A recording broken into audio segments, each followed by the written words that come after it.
Hey everybody, welcome back to The Collective. We have another fantastic show planned out for you today. Very excited to have Tip back. It's been a while, so I am very excited to have him back. Now, while I am excited, y'all should be too. Make sure you like the show, subscribe to the channel, hit the notification bell, do all of that good stuff to get your emails in the morning whenever we go live, which is, of course, every day. Now, if you have any thoughts, questions, comments, anything at all, by all means, put them up in the comment section. We will engage them directly throughout the show. And other than that, I am very excited. Tip, we're going to get a quick little intro from you here in a second, and then we'll go from there. So today we're talking mentors and leaders, and I'm going to be asking you two about your mentors and leaders. So I'm looking forward to the conversation. Before we dive too deep into that one, Tip, you want to give us a quick 10 to 15 seconds? Who are you? Where you come from? All that good stuff. Only 10 or 15 seconds. It's a bit unfair. Only 15 seconds. Me? It is, really. No, that's what we like to do. My name's Tip Cullen. I'm an actor, so professional actor and former Royal Marines Commando for many, many years. All up, I've done about 37 years service, 30 as a regular Royal Marines Commando and 7.5 as a reservist. Now I'm fully blooded. And as you can see, I've just come back from being a French Napoleonic general. So, c'est la vie. So rad. So rad. He's even got the accent down. I like it. It's great. Don't say that to Seb. He'd be like, really? Well, he's French Canadian. That's very different than a French general. There's a couple of Instagram things that I follow that show off like the difference between Parisian French and Quebec French, and it's almost like listening to someone from London talk about English and someone from Florida talk about English. Yeah. It's like there's a very big disconnect in between, even though it's the same language. Yeah. So let's get into it. Mentors and leaders. I want to hear from you guys. I'm going to start with you, Tip. What was the first, I'd say, person that you saw as a mentor? Not so much that you entered into like a mentor-mentee kind of relationship, but just someone that you kind of target locked on and was like, that dude. And what was it about them that really caught your eye? It's a hard one to decide that, but it's with hindsight, you can sort of look upon it. But in my early years in Ireland, growing up, I think there were various things, but because I was very physical and you were pushing for, team sports and things that I'd done, you looked at guys that were really, really good players, maybe about a year above you, maybe 2 years above you. And you watched the way the techers, the technique, the way they played in that, and you used to always go, right, it's follow it. Bit of mimicry, but definitely not. But you watched like their spirit, and obviously you had a good captain of the team. But the person that sticks in my mind for being the first life-changing and who I still respect fully at the moment was my section corporal when I was in training for the BA Royal Marine. And he's an incredible dude. We're still friends, but his professional ethos and his sort of robustness and making you become a Royal Marines commando, he was in a way quite parental as well, because he was your custodian. And I think throughout my life in the armed forces, that's an important role for a corporal or a section level sort of like person. But for me, and I still think that he was a life changer for me and what I was wanting to become. Mm-hmm. What do you think it was? What do you think it was that actually was there any one thing, or was it just kind of his whole being that really attracted you to him? To me, it was just him, his ethos for professional output, his passion for it, his understanding of it from his previous experience. He was pretty battle hardened. He'd been there, seen it, done it, got the T-shirt, all those things, and he just, with that in hindsight now, I know when I look back, because it's a matter and he's had a few sort of he's suffered quite a bit, maybe because of those experiences as well. But that bond, him as a mentor or my section commander in training, that bond stays the same. So he's quite open and he'll chat to me as well, if he wished to, about relevant things. Because, and I think that's quite it, 'cause it's a bit of a full circle in a way, because that's what I would have done with him. And he did give me. I mean, I remember I'm an Irishman joining the Royal Marines, so let's just say I got some special flavored treatment, and it was, and he knew it, and he didn't. It wasn't. He never judged me for who I was, just on my output, but he knew, I think, how to. And this is from hindsight. At the time, I thought it was just hard. It was, you had to go, you had to push that. But as a young leader, as a young junior commander, he was a corporal, remember? So after the Falklands as well, he's a corporal. But he was just pushing, and he knew what buttons to press to get the fool out of me. And I think that was unconsciously or consciously now, that's what I see he was doing. But at the time, it was just, he sort of knew how to harness and get the best out of me. But at the time, his professional output, his ethos, and he was just so hard. You know what I mean? You know what I mean? Robust and everything, and physically and mentally. And he had that look in his eye that was always sharp, everything, whether it be whether we were doing live firing or whether we were doing CTRs or close target recce's. He just was always on point, and it always seemed to be focused. And I thought, that's the sort of person I need to be. I love that. Like the sheer consistency of it is Yeah. fantastic. Shaun, same question. What do you think? Your very first. Right. So I hadn't really thought about back to my very, very young age of a young boy in England. So I only lived in England for 10 years growing up. And at the time, I was a Leeds United fan. And but I also I followed Billy Bremner and Bobby Charlton and these kind of characters from back in the day. And it's not that I followed them so closely that I knew a lot about them.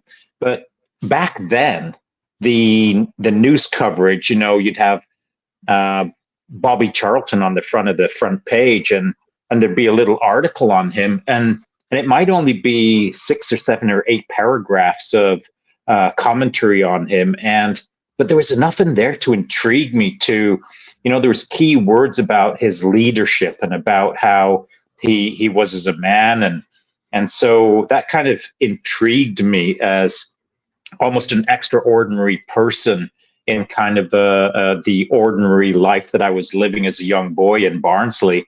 There wasn't any real large figures in my life at that point, except for maybe sports heroes. So I'd never really considered that before until Tip started talking about, when he was a young buck back in the day. And so back into my military phase, then the first guy that ever stood out for me as a mentor was a guy by the name of Ken Murphy. And he's pretty legendary in Canadian Special Operations. But at the time, of course, Canadian Special Operations didn't exist. And so I first bumped into Ken Murphy when I was a young fella in 2 Commando. And right away, I target locked on him. And it wasn't anything that he said or did. It was just a aura that he had about him. He just emanated professionalism. And he didn't do a lot of yelling. In fact, he didn't do a lot of talking. But it's not that he was quiet. He spoke when it needed to be said, and he did what needed to be done. And he led by example. And by example, I mean best in class example. He was truly, I felt, looking back on it many, many, many, many years later, the epitome of the quiet professional that had yet to be turned as such in the Canadian Armed Forces. And it wasn't until Special Operations came along when JTF2 was created, of which I was one of the original members. That's when the phrase quiet professional came along. And I feel that Ken Murphy sort of preceded that phrase for me. And so I latched right onto him as almost not quite a figurehead, but an avatar for what represents what I wanted to become that didn't even exist at the time. Does that make sense? Yeah, absolutely. I get that as well. As you said there, Shaun, there's the old by example. It's a really important thing. And I think that set me up for the duration of it, even till now. It's by example. It's like,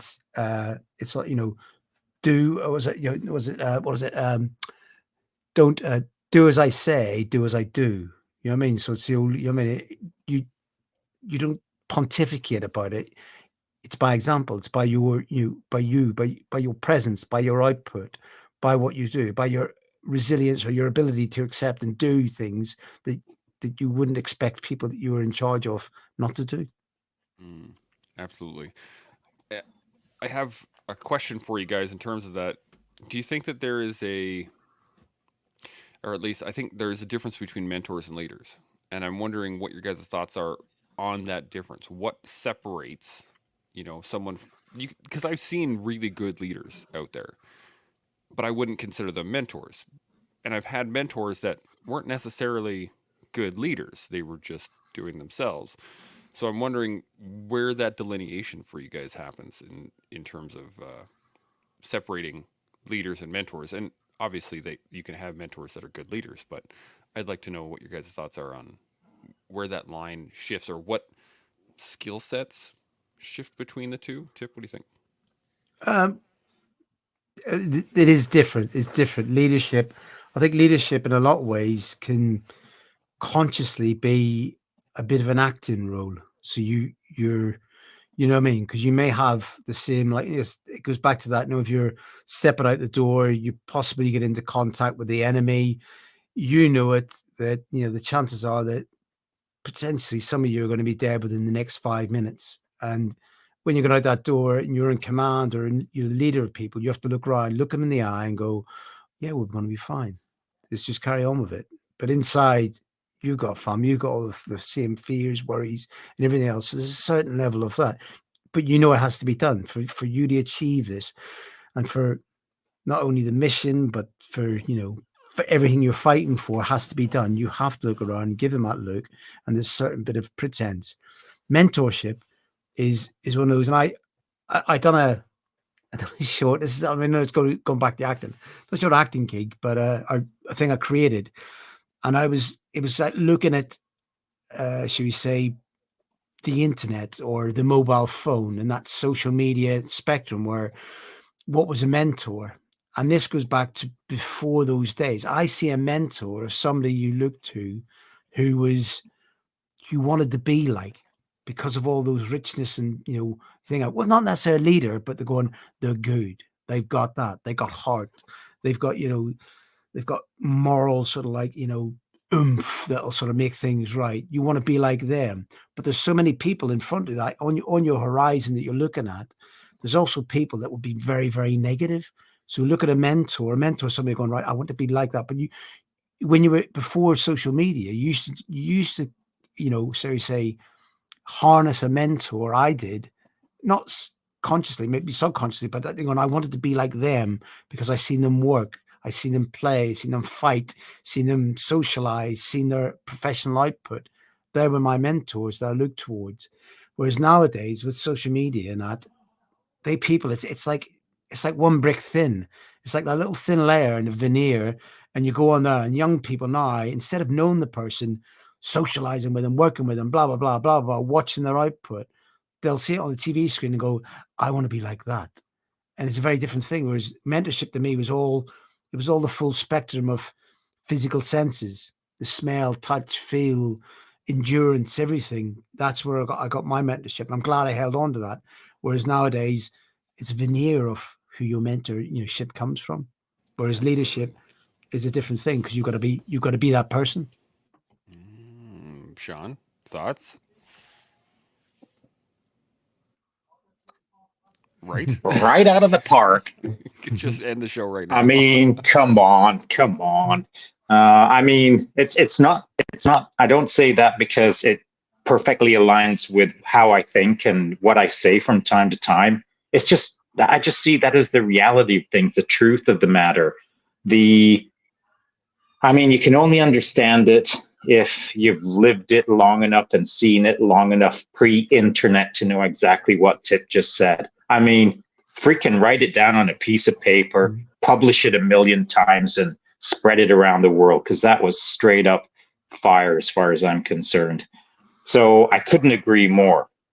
Now, what I would like to add to that is, as the mentors that were mentoring me, some of them didn't know they were mentoring me to some degree, because I think that a good mentor, through that leadership by example, and I'm going to separate leadership from mentorship in a sec. I think that a good mentor lives or represents what you want to be and lives what you want to be. So it's not just a representation of it; they're demonstrating it in the real time. So there was Ken Murphy as an example, but there were several other Ken Murphys for me that simply demonstrated on a day-to-day basis what I wanted to be like when I quote unquote grew up. And so I think that mentorship can occur without the mentoring person even understanding that they're mentoring someone. It can be both an active role and it can be a passive role. And I think we've talked about this in the past where, there's always eyes on you. Someone is always watching. And that's why you have to always do your best in these kind of environments where you have to believe that you are mentoring someone, even if you don't believe you're mentoring someone. Now, leadership for me is a little bit different. So when I think of the first person that I considered as a good leader, even though Ken Murphy was an excellent leader, I have to state that as a young man, I separated the two with a very clear definition of that's what I want to be. So he's mentoring. That's what leaders do. And leadership for me back then was all of the skills, all of the how to move 100 men from here to there through a number of technical skill sets, through a number of higher level educational courses, through command presence that was formally taught rather than naturally embedded in someone like a guy called Ken Murphy. And so as a young man, I separated mentorship from guys who lived a life and then leadership as formally trained in that life. But of course, as I grew older and as I became more sophisticated within the military, I came to learn that there's very much a blend between the two, and a formal education doesn't always obligate someone to be a good leader, and so on and so forth. And so I think that I just want to state that when I was 18, 19, 20 years old, I had a different understanding of leadership and mentorship than when I was 30 years old. That is a great point. I'm going to come back to you on this just to get your thoughts on it in a second here. I just wanted to hit this up. Winterstorm, good morning, team. Good to see you, buddy. He states, a mentor helps the individual. The leader develops mentors. And I'm wondering what your guys' thoughts are on this, because initially I was a little like, I don't 100% agree with it, but I'd like to get your guys' thoughts on it. Tip, what do you think? It's good because obviously listening to Shaun and what Winterstorm says it's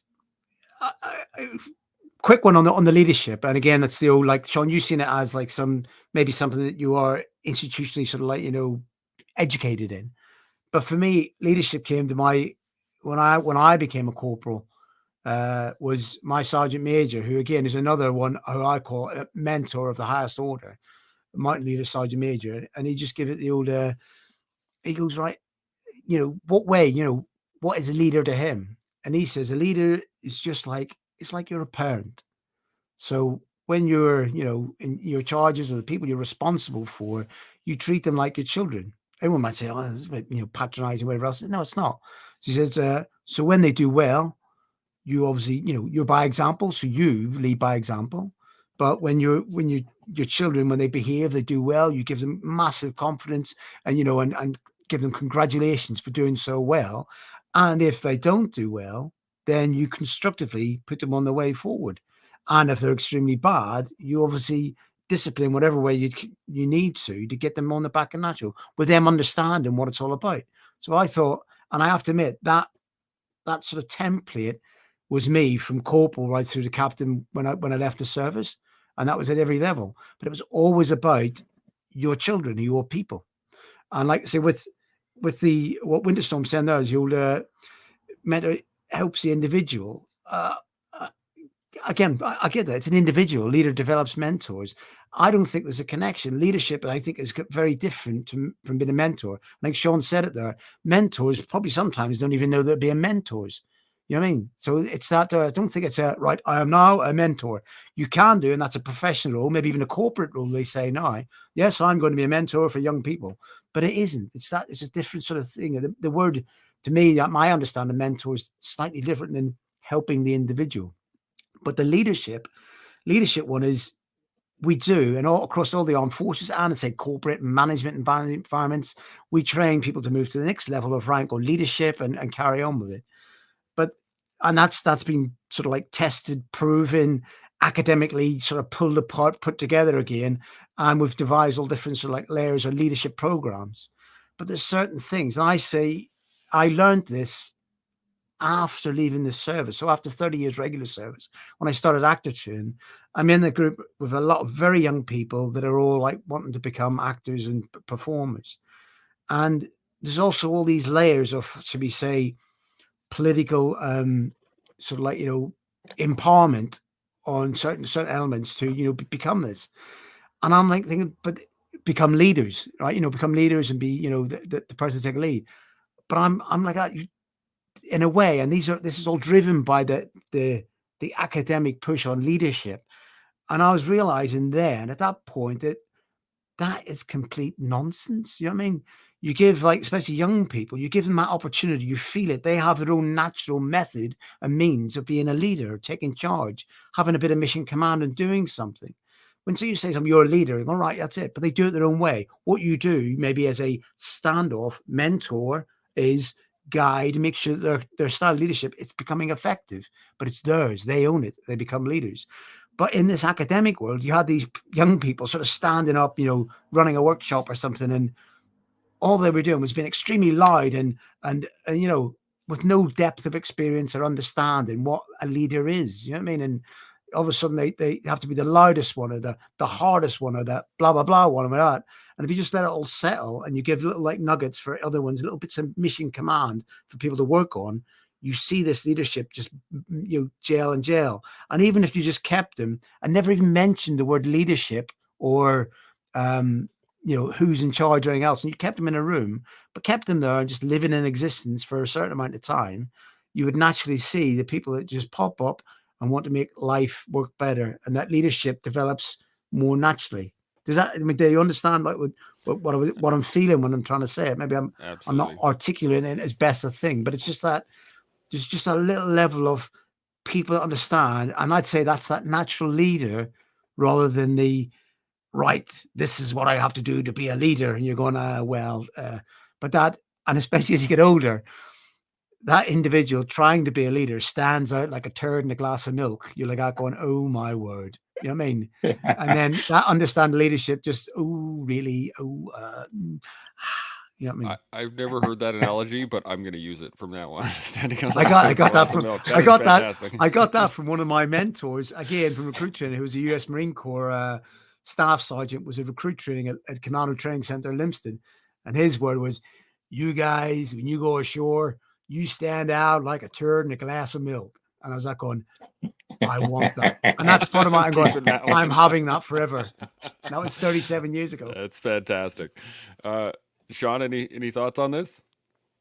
Yeah, I mean, I completely agree, with the example that to put out. And you put a bunch of people in a room and make it really hot in there and not a lot of water and no food, and see how it all shapes up 3 or 4 days from now.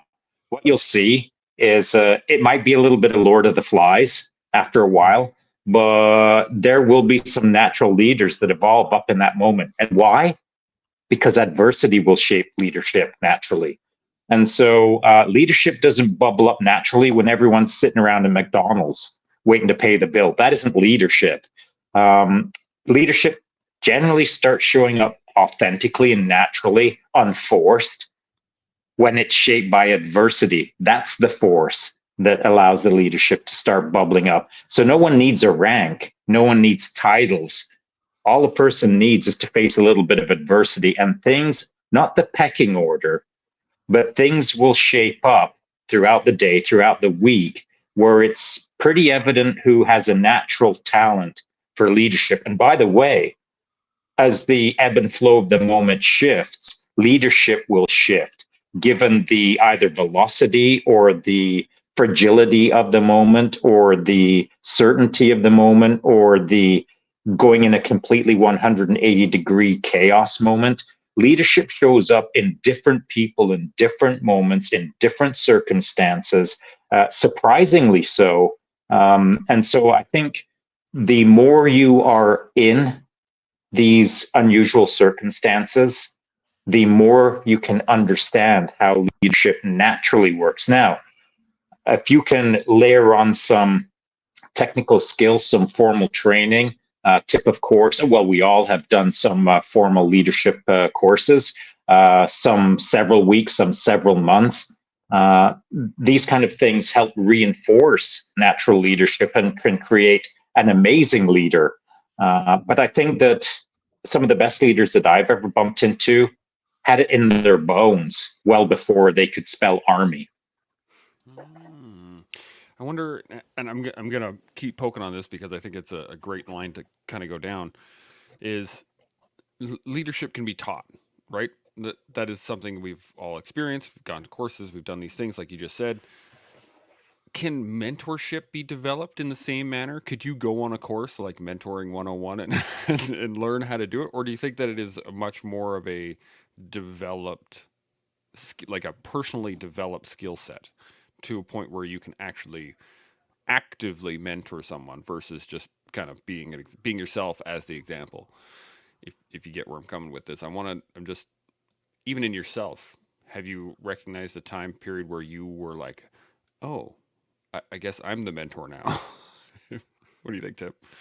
I mean, it's strange. I for a charitable organization that helps veterans into the arts. Hats off with Bootsy, which we're trying to get a play up in the road, hopefully next year, which should happen.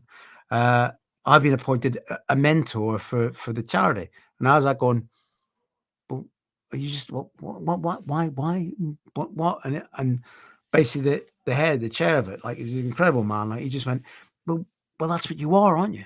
I said, "What do you mean? What do you mean?" And he said, "It's because, well, you're a mentor. You can advise, you guide, you give this here, you give this out, and you don't even know you're doing it." And I'm going, "Well," but he said he had to have a role, and the perfect role is, to me, designated within the charity is the mentor. And I'm going, "Well," and again, it's exactly, do I need a qualification for that? You know, that going, and it isn't. It is that role, and I understand that's what I can do. So I do use it, and that comes from a life of all those things Shaun was just talking about. I mean, all those, experiences where your leadership and you step up to the mark. But I don't think you step up to the mark thinking, right, I'm going to be a leader today. You just do what you do.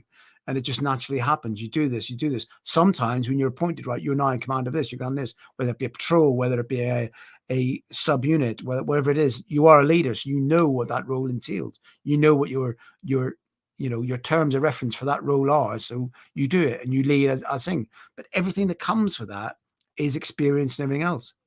And as Shaun was speaking there, do you know the biggest, the perfect sort of, like, shall we say, designed example of the leadership mentor bond or link? I just, as Shaun was speaking there, it just dropped to me just straight away. It is the classic. You get, if you look at a troop or a platoon of soldiers, yeah, or Marines, right? In that troop, you've got the leader who is a young lieutenant, and then you have a troop sergeant.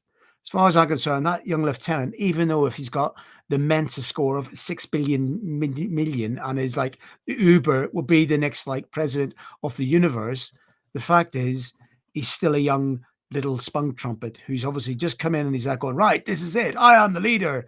And yet the mentor goes, of course you are, young sir. I'm your troop sergeant. So there's that depth understanding. But the good thing, the good mentor, because I've met bad troop sergeants and good troop sergeants, bad troop commanders and good troop commanders. But that bond, that mentorship of the troop sergeant, seasoned, understanding, growing, and a young troop commander who's got all the sort of like potential in the world.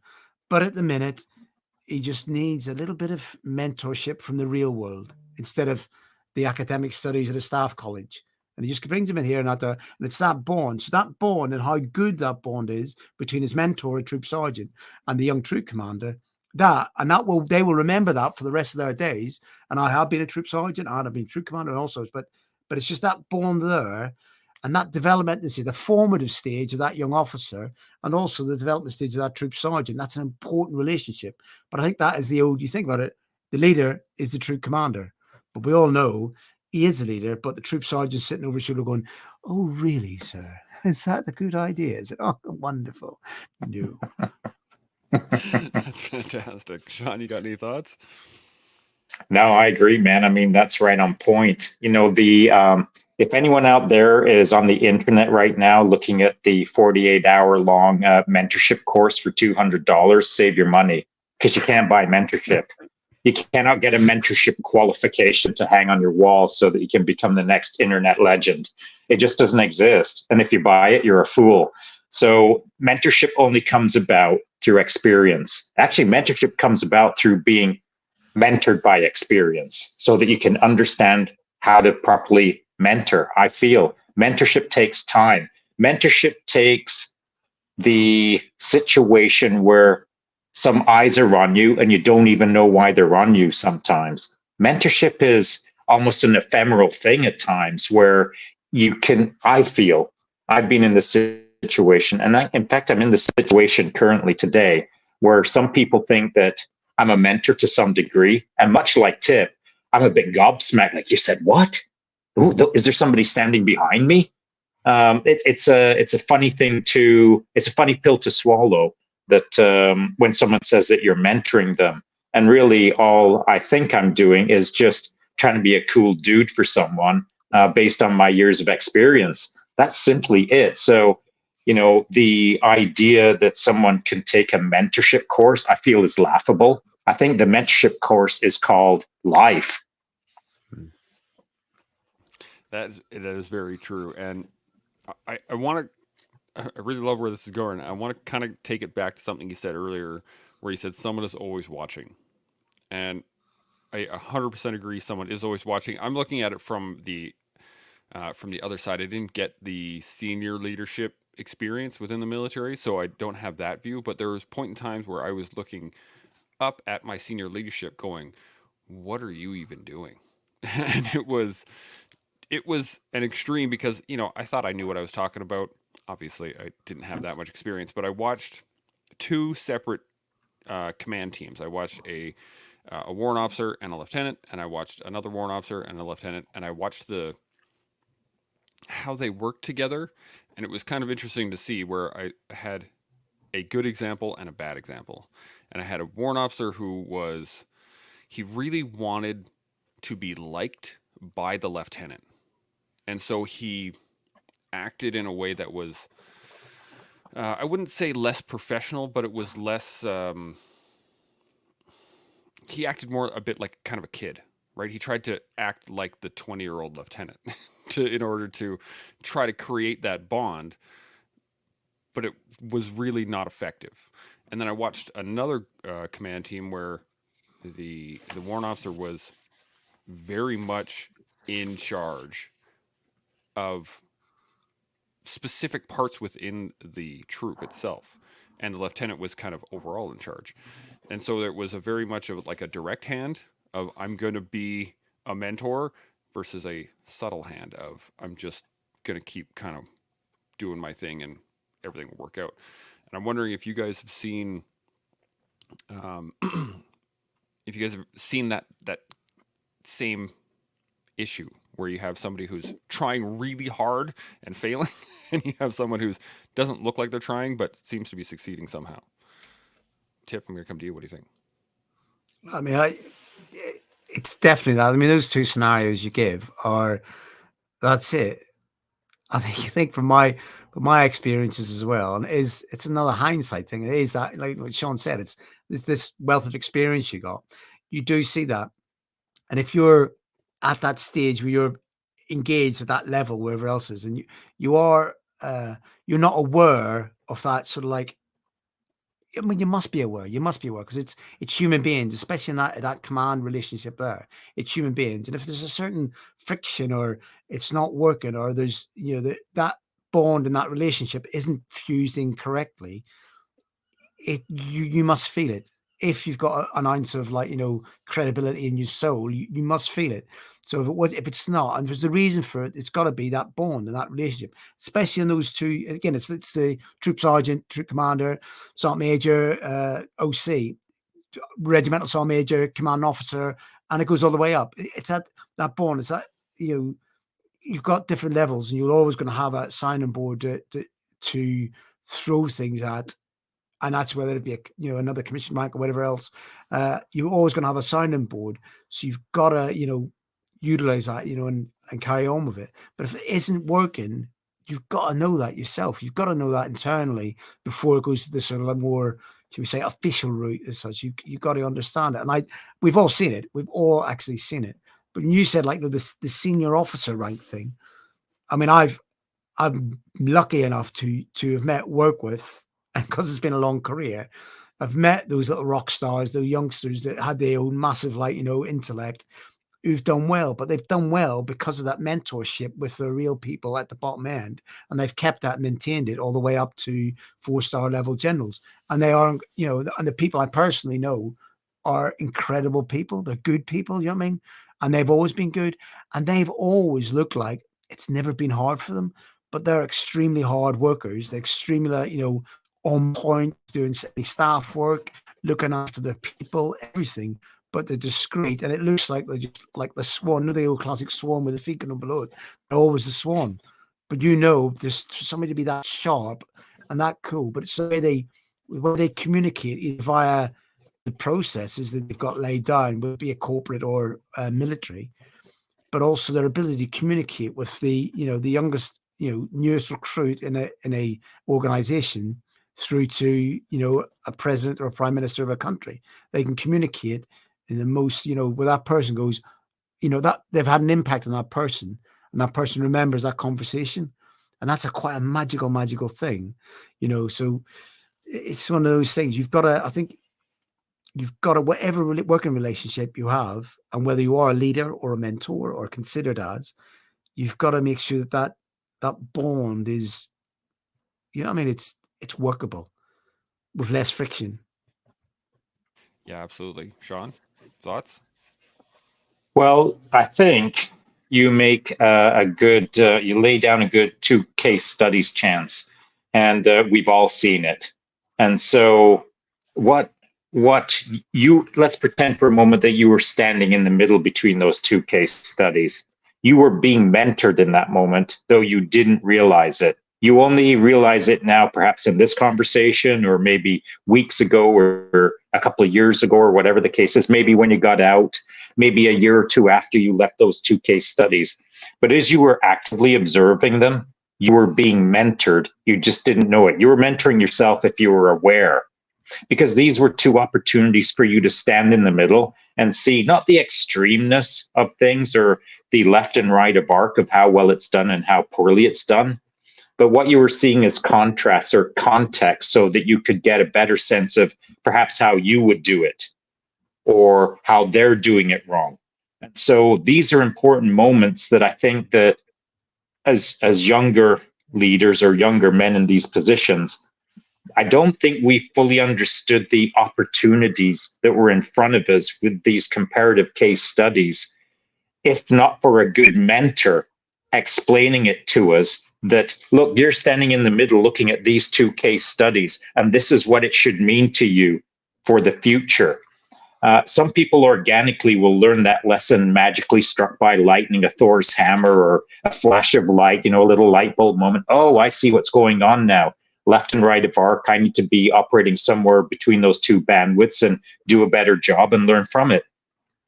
But that's rare that someone gets that light bulb moment authentically. And so I feel that the system, to be honest, could do a little bit of a better job, or leaders or mentors could do a little bit of a better job injecting into that young person's mind, hey, listen, pay attention to what's going on here. This is how you should do it, and this is how you shouldn't do it. Learn from this moment. Right now, I'm stating that any young man or woman who's currently serving, and you're seeing these kind of distinct leadership or mentorship styles, don't don't dismiss them as, oh, I'd never do that. What you should do is latch onto them as a lesson, as an opportunity to categorize, well, I see how it could be done better by operating between these two extremes. I really like that. Tip, you got any extra thoughts on that before I? No, honestly, I everything you and Shaun said, I think it's I did exactly what Shaun said there. And when you look up, you harness the good people and the people maybe you would not want to be like. And it goes that, who you hold as your mentor. You know what I mean? So I think I've been lucky because the people I considered my, the people you wanted to be like in some way. And this is it. This isn't like, the old, oh, well, I need to be somebody else. It's you take little things you add to your armory. And if you watch good processes and good leadership and good examples of leadership, but I think it's just the way they communicate and their mentorship as well is you take pieces from it because that's the way things should be done. But obviously you can completely flavor it with you as a human being, but you need those little fundamentals and you take things from people. And as a human being or as an animal, I think that happens through our lives. Absolutely. I was just thinking that when I was young, I definitely failed at this, which was active capturing of information. I would look around and I would see these examples and I'd be like, wow, that is a bad example. I am not going to follow that. And it would just be as a more of a passive, like, I'm just not going to do that, rather than actively seeking the opposite of like, well, if that doesn't look right, doesn't feel right, who's doing it well? And then like starting to track things like that. And I can't say never. I didn't do that up until later in life after I'd gotten out of the military where I started actively seeking those people where I tried to like, how do I get better? Well, I'm going to find people who are better. I'm going to start doing what they're doing, obviously. But it's that active capturing of stuff of like, that little piece works for him. I'm going to try it. Does it work? Not for me. Okay, move on. And versus veering just kind of a passive like, oh, well, that guy seems to be, his life seems to be awesome. Okay, well, he must have something I don't, kind of deal. And I'm wondering if you guys ever experienced that or if perhaps you saw it in somebody else and then decided that you wanted to either change it or actively engage it. Shaun, I'm going to come to you first with this one. But awesome. What do you think?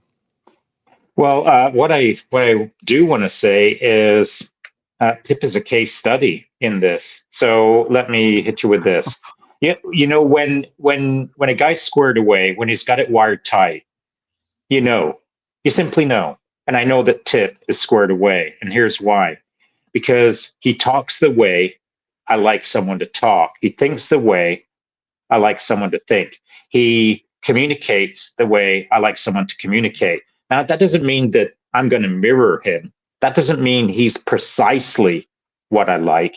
What I'm saying is, I know that he's within the top 1% of people that I like to be around. And so, how did he get to be that? Well, he learned along the way and he made some mistakes. He learned from them, as we all do. And he turned out into Tip, the guy that I like. And so it's not that Tip is a mentor as a title. Tip is a representation of a bunch of good choices throughout his life that got him to this point. And so it's less about how he ties his shoelaces, and it's more about, I understand that he's a guy who can learn in a way that I can appreciate through a body of work to represent a cool dude. And so it's not how he combs his hair. He's a representation of someone who, through a long trajectory, figured out how to run a good program. If he was a computer program, he's a good computer program. And so that to me is a mentor, someone who moves his way through life and gets to a point where I can give them a nod, look them in the eye and say, good job, man.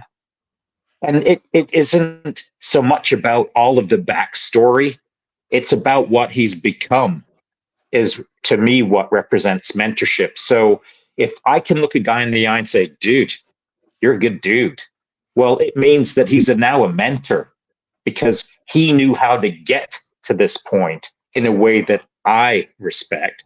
And that means a lot in my world. When I respect a guy like that, it means that I can stamp it on paper that he's good to go because he's learned how to do it right. So that's my thoughts on that.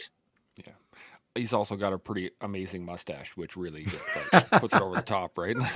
That's the second part. Tip, you got any thoughts on it? With the moustache, obviously my better half, she despises my facial hair, and she likes this growler is probably the most honking thing she's ever seen in her life.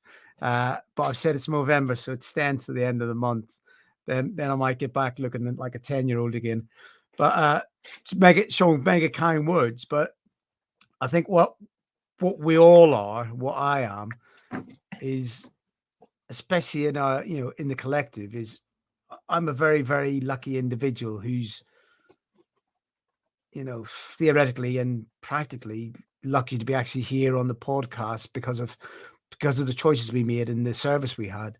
So, we're survivors in a lot of ways, and I'm lucky. And so when you get an opportunity, when you are a survivor, you look upon people that haven't had that opportunity. So we're so lucky. And am I lucky because of my skills? Not maybe. No. I think luck had a lot to do with it. But what every person I know who's worth his salt or worth their salt is they want, what they want in life is they want to be good at life, and they want to have, they don't want to follow it. I never wanted to follow a template. Unfortunately, maybe people look at me and go, "Oh, you know me." I said, "Well, I haven't. I've never really followed a template. I've done where my heart, my passion has taken me."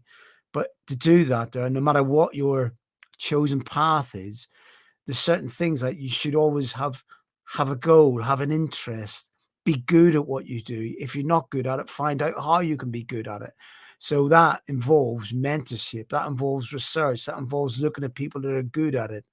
So all I'm really am is the same as always, is we just want to squeeze every little ounce of wonder and for life. And be kind in our own way. We don't want to piss on anybody's bonfires. We want to have a wonderful life. And life is all about challenges, overcoming obstacles, having the flavor, the highs and the lows. That's what life's about to me. So I'm a very lucky person, but the only way you can do that is to look upon ways of, or people that you like the way they do it, and go, yeah, I'll have a bit of that. I'll have a bit of that. And when you're given opportunities to lead or take command or be responsible for other human beings or anything, then you do that leadership well, because, that's such an important thing for the whole community you're in charge of, or the leader of, because your leadership will make that experience, whether it's a life or death experience or whether it's a, any sort of experience, it'll make it as best as it possibly can. So it enhances their lives and it enhances your life, because I'm doing what I want to do: be happy, enjoy, have adventures.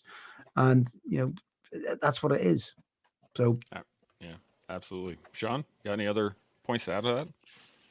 No, I don't, other than for any young folks who are going to be listening to this later today or later this week, perhaps, these kind of things do take time.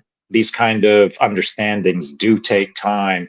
Don't be too eager, or don't be too disappointed that you're not feeling like you're naturally leading or naturally mentoring within your first year of service or your first year in your career. They just take time. Leadership and mentorship, to be good at it, I think, can take decades. Now, you can be natural at some of these things, but to truly great at it, it takes time. And so be patient with yourself. But conversely, while you're being patient, understand that you can't expedite the process by purchasing that 48-hour long mentorship program off of the internet and hang the certificate on your wall. Yeah, just you wait. There's going to be a collective mentorship plan pretty soon. Here, we're going to get this sorted out. Now, I have one more question for you, and it comes back to the beginning of the conversation.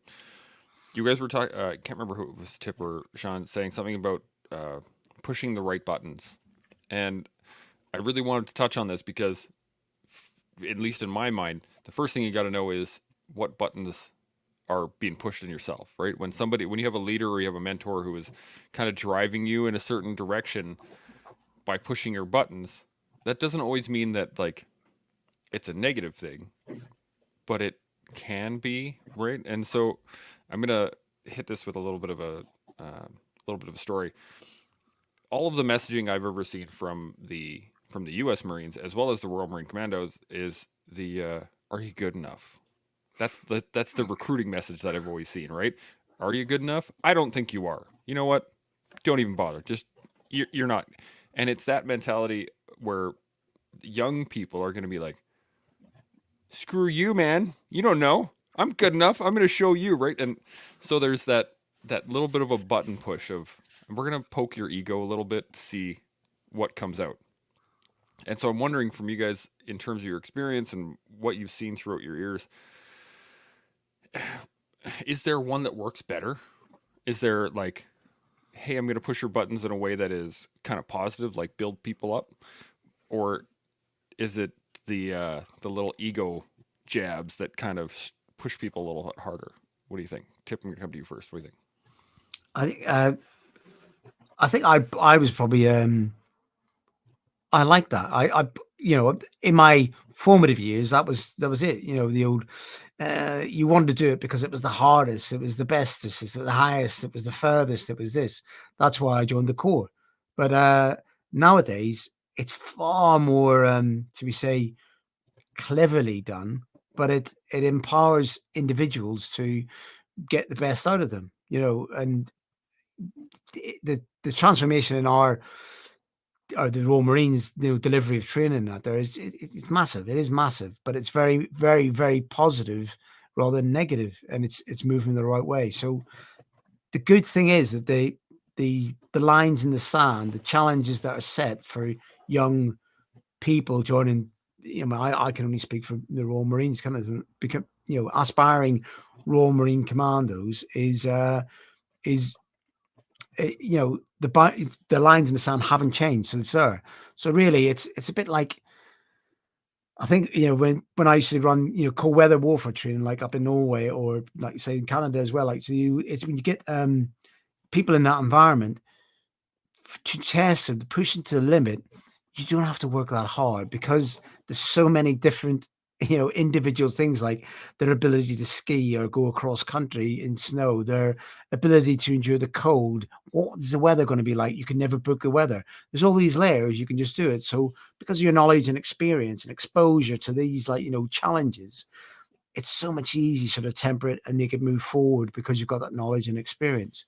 But I think things are changing the way we do deliver it, but the individual challenges for young people are still there.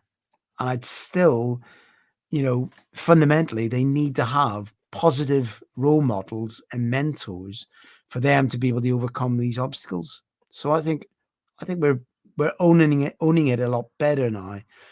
But I still like to make sure that the boundaries get fully pushed so that, people realize how capable they are and how robust their own human bodies are when they're in a safe training environment. Absolutely. Shaun, thoughts?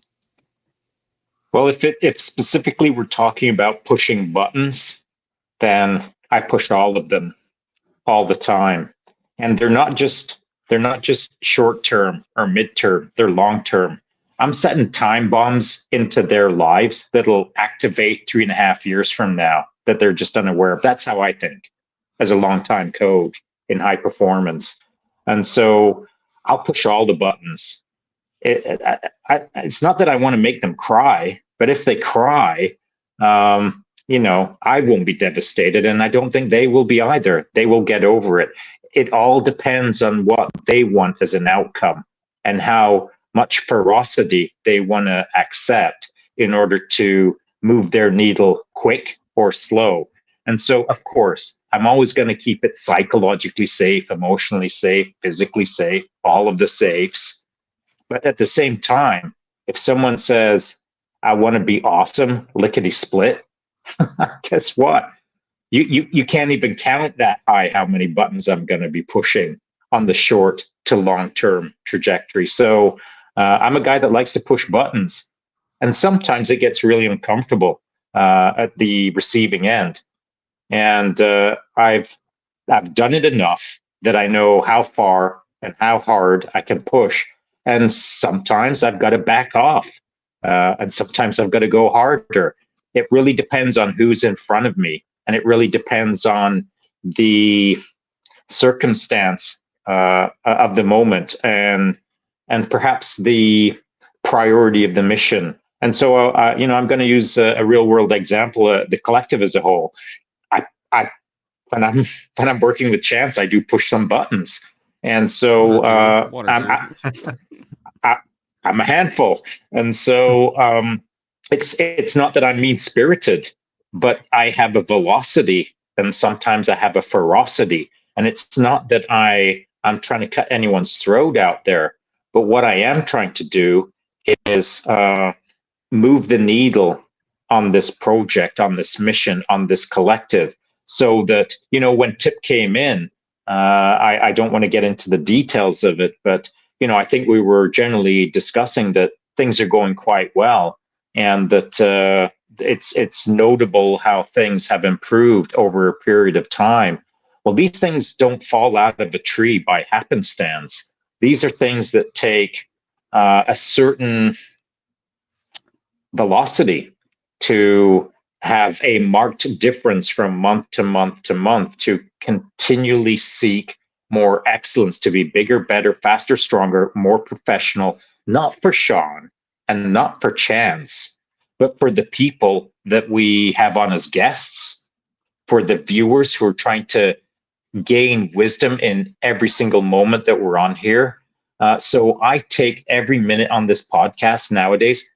Unlike 6 months ago, I didn't understand all of this. I didn't understand how it was going to shape up. I didn't understand the responsibility of the moment. So nowadays, if it means that I've got to push hard in the green room or after the fact or before the fact of the podcast, well, I will push hard if that's what required.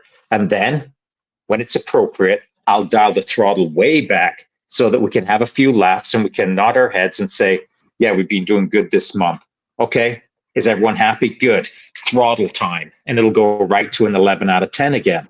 I like pushing buttons. I think that's the most accurate thing I've ever heard come out of your mouth. I like pushing buttons. 100% accurate. Tip, you got any additional thoughts on that? No, like I say, it's I echo what Shaun says. The older the growth, not the growth, just the evolution of the collective and the topics, the discussions, what we're doing. And I think the titles today, like mentor and leadership, is mentorship leadership is it's so bang on. It's so prevalent to who we are as a collective, and for so many people outside as well. In the world, I think it's just it's really good to see. And it's always great to have a discussion like this and just impart hopefully slightly humorous stories or dits, as we say as well. But it's really good. But cracking. Could chat all day with Shaun, though. You know what I mean? Yeah, but I could chat with you all day, man. Yeah. Absolutely. Well, unfortunately I can't. I do have to take my kids to school shortly, so I'm gonna have to call it for the day. But I want to get some final thoughts, just in general, on anything we've gone over, and just any thoughts at all you got left there, Tip? Anything? Just my final ones. Again, echo again what Shaun said. It's just the older. For me, like life is one journey. Never look back. Always look forward. But just do your homework and look at people that look towards people that are good. Yeah, and fathom. That's the only. If you can determine what are good and what are bad or poo, then that's it. Always go for the good and take a little something from them. Obviously, absolutely. Discreetly, of course. I like that. Just as I'm going to throw this in here one more time. If it stands out, like a poo and milk. If it stands out like a turd in a glass of milk.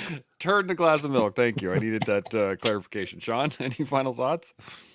Well, that last little slogan there is a beautiful way to wrap things up, because I think, as Tip said, that's going back, plus of 30 years, and it's these funny little moments in time, these funny little stories, the people that you bump into that you might only spend a couple of minutes with, or an hour or two here or there.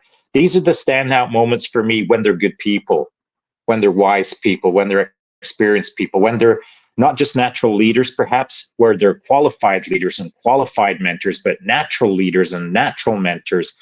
Standout people stand out. And that's why I love these kind of conversations, man. As Tip said, I could talk to you all day long. And I suppose that is the way of life, man. If you can find people that are cool, that you want to hang out with, then it probably indicates that you're on the right track to live a good life.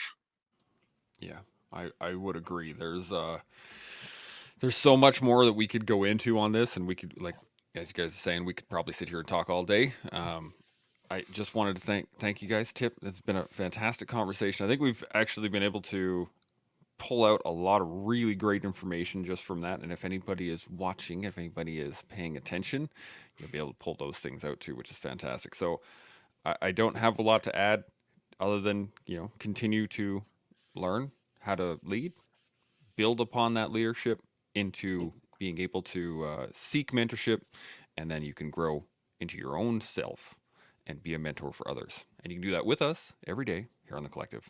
We'll see y'all tomorrow. Chimo. Chibo.